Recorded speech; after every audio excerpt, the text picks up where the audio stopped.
RMS Titanic was considered unsinkable. The tulip monster was also considered unsinkable. Keep watching to find out why we really need to stop considering things to be unsinkable. I just thought I'd engage the auto steer for a little bit of laziness, just getting across the field. And welcome to the Wiggles. Bloody steering sensor again, we reckon. What a pain in the backside. Look at this. Whoa! Full. So we started out on a Monday morning and I had the lovely job of ploughing in front.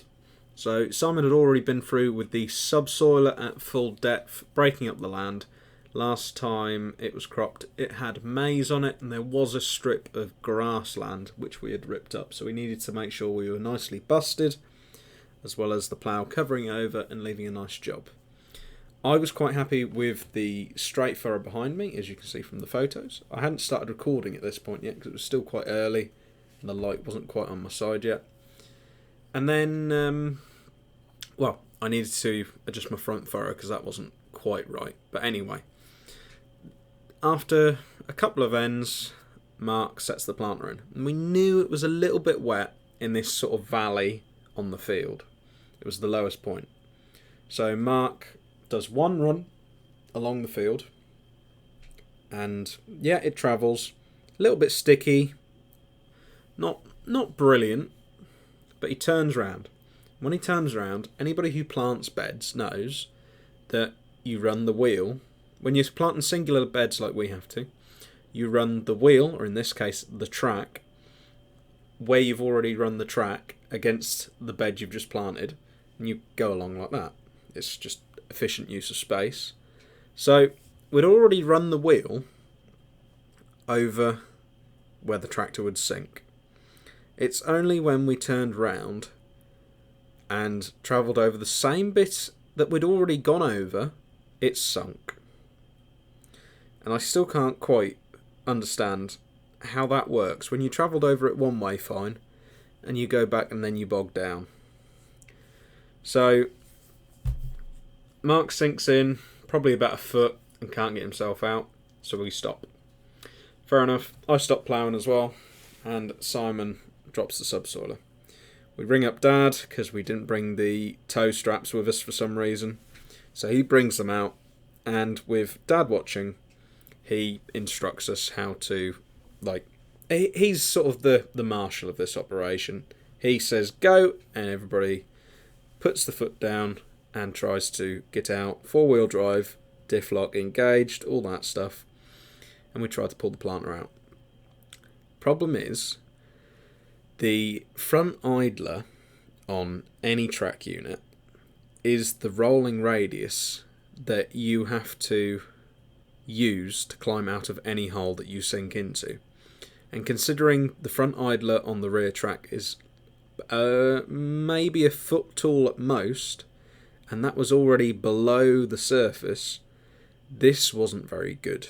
And given that the land was already fairly wet, we'll say, we were risking it. We knew we were pushing our luck to try and do any planting. Didn't think we were going to sink this bad though. So as we're pulling the planter, the rear right hand wheel continues to sink down until we get to the bottom. It was near enough the middle of the drive wheel. So we're fairly bellied out at that point. So this is when we ended up getting help from our landlord's boys. They come out with a digger and a JCB. The digger digs the holes out for us to lay some items down underneath the tracks. And the JCB is strapped up to stop the tractor from falling over if it was to start falling. We then have 2 tractors pulling the planter, and it was at this point where there was a bit of field damage. We left quite a bad hole, and we had to run over tulips, which isn't a disaster. the most important thing was getting this machine out of this wet hole, because if not, we're going to have a big problem, and we could end up with a repair bill if it ended up on its side. This next clip, I think, shows how bad we had gotten it stuck in the end.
I know.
I'm here the next day, and look at the damage that's been done to the field.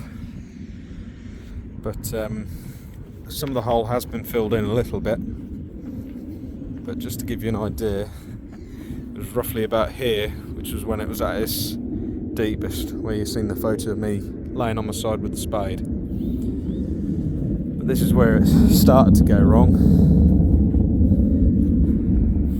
Currently, this is about knee height for me, hole deep, which is a bit of a disaster really. The camera will quite show how low we are really, but we're about knee height. There you see it now.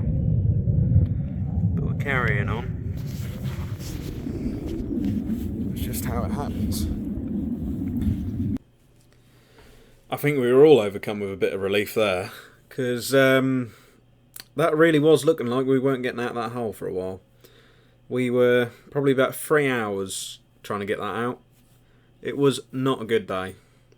After we were at the hole, we cleaned down, checked over, make sure nothing underneath was damaged, like sensors or anything like that. And pretty much about 1 o'clock, half one I think, Dad said, we're going home. Everybody went home, and we started afresh in the morning. It was not a good day. So, that is why the tulip monster was indeed sinkable. And this is why, even if you feel confident in tracks, you still need a good plan to recover the vehicle. Because as we learnt the very hard way, once you get tracks stuck, they're a lot harder to get out than wheels. because like I said, that front idler is your climbing radius. And if that climbing radius is small compared to a conventional tyre, you're going to have a bad time. We're now looking at getting some old school, what they call waffle boards or recovery boards like the army used to have. If anybody comes across any, let us know down in the comments, because we'd really appreciate picking a pair up just for when we get into emergencies. Because if we'd have had some recovery boards like that when we first sunk in, we probably would have been out within the hour by having them boards. It's because we pulled it further in that we then had to dig it out before we could pull it out. So that's our plan. We've learnt the hard way, and we've looked back at the situation and said, right, how do we stop this happening again? Or how do we make it easier when it does happen again? So I'm going to be more careful in the future about wet conditions. If we think it's not going to go, we're not going to go, because you can easily lose a day, and not to mention you could easily lose a tractor. That could have easily tipped over. You got to remember that planter, while not as top heavy as the older generations of the planter used to be, if you look back at some of my videos, the planter tractor used to be a 6310 John Deere, which was quite small, so that used to be fairly weighted at the top. Nowadays, with a T7B and a heavier unit and tracks to sort of even the load out, we're not as top heavy as we used to be, but we've still got to be conscious of it. So that is our story. Not as tragic as the Titanic, I know, but definitely nerve-wracking. And like I said, we're lucky that we didn't have the tractor on its side. So thank you very much for watching. Make sure you like and subscribe to some more cheerful content coming in the future. But I hope you've had a little bit of a laugh at our expense, because as much as this was terrible for us, we do have to look back and laugh at this, because it was a complete disaster. We shouldn't have been planting, and we were naughty for trying. But as is farming, you do like to push your luck. So thank you again, and we'll see you in the next video.